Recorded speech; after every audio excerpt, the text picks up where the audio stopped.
Как я довольна, что я взяла этот домик. Он был всю мою дорогу, он был в переноске в собачьей, я же с ним уехала. И сейчас вот Котя его так любит, он там внутри сидит. Я не знаю, сейчас попробую увеличить. Тихо, тихо. Это сильно увеличила. Ой-ой. Он там носик видно. У нас холодно в доме. И, ну, на улице холодно. Ну, не то, что прям холодно-холодно, но у меня в спальне включен конвектор. У меня там достаточно тепло, я там иногда даже одеяло откидываю. Дверь закрыта в спальне, у меня тепло только в той комнате, где конвектор. А вот в кухне прохладно. Но я же здесь как бы не нахожусь такое большое время в сидячем лежачем положении. Ну, покушала или там готовлю что-то, шевелишься. А котику холодно, он вот там вот заходит и сразу туда. И место же у него и на столе. Вот его тут все игрушки, косточки. Вот и он здесь быкует, так можно сказать. Тут он герой, заскакивает, и он, ну, в общем, здесь. Или в будочке. Еще у него есть гнездо, но он тут редко бывает в гнезде.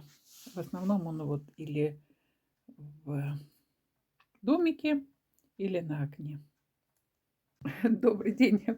Я хотела сказать, это мы погуляли, пришли с улицы, я села завтракать, а он пытался тут мне изобразить жалобное выражение. Я сказала нет, он ушел в будку, обидел, вот так вот лежит, вот так. А, Что я хотела сказать?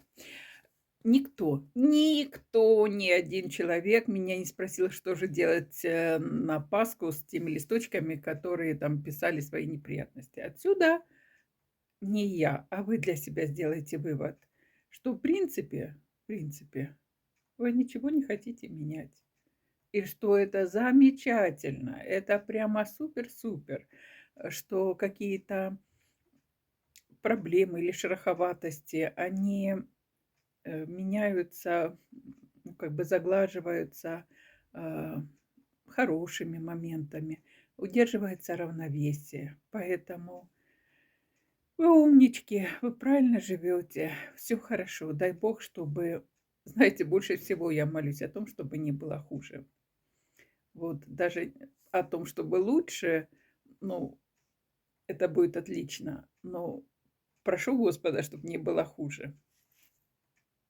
У меня дочка, давно не виделись новости, у меня колено болит до невозможности. И я хочу сказать, что вот обдумав эту ситуацию, там оно начинает хрустеть, видно, у нас наследственное, потому что моему отцу делали операцию на мениск. Вот сейчас у дочки такое, и у меня болит колено. Я, ну, не знаю, может быть, вообще что-то такое произойдет, но операцию я ни по деньгам, ни по душевному настрою не соберусь делать. Если будет прям совсем плохо, я возьму палочку и буду ходить. Ну, как бы ходить согнуто, я считаю, это ну, неправильно. Неправильно. Нормально это. Раньше были барыни, там, кто они там, дамы, джентльмены ходили с тросточками, и это было даже красиво. И я куплю себе хороший наколенник. У меня наколенники остались хорошие там в деревне. Ну, куплю здесь новые, но что делать? Вот, хондроитин я пропила. Ну, я бы сказала, есть результат, но не такой, как я рассчитываю. Но вообще мне всегда, я вам уже рассказывала, всегда очень помогала вот те грязи, куда я ездила летом. Ну, я уже списалась с этой женщиной, о которой останавливаюсь. Девочки, кто был там, всем привет. М, И я к ней поеду. Побуду на грязях, посмотрю. Про дочку. Я, в общем, пожаловалась на жизнь. Ну, как бы все нормально, но мне не нравится, что оно болит.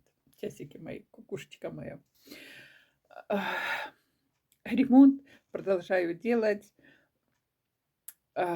Ну, как бы не каждый день и максимум 3 часа. Мне, может, где-то даже стыдно. Ну, не буду я напрягаться. Как оно идет, так идет. Все равно еще документы там все делаются. А, Про дочку все же хочу рассказать. Там случилась такая сложная ситуация. Мы очень переживали.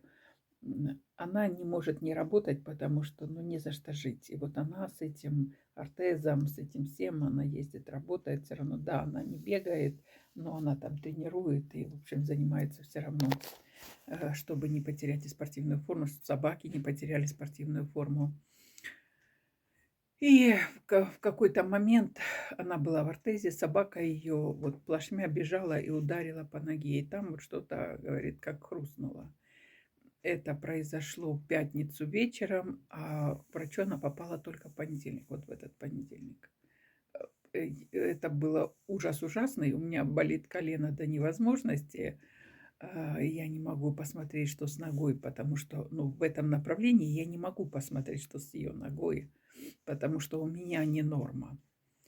А, Дождались понедельника, врач сказал, что не все нормально, все стабильно.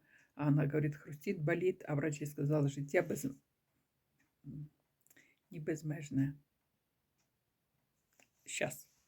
Сказал, посмотрела, сказал, життя бентежне.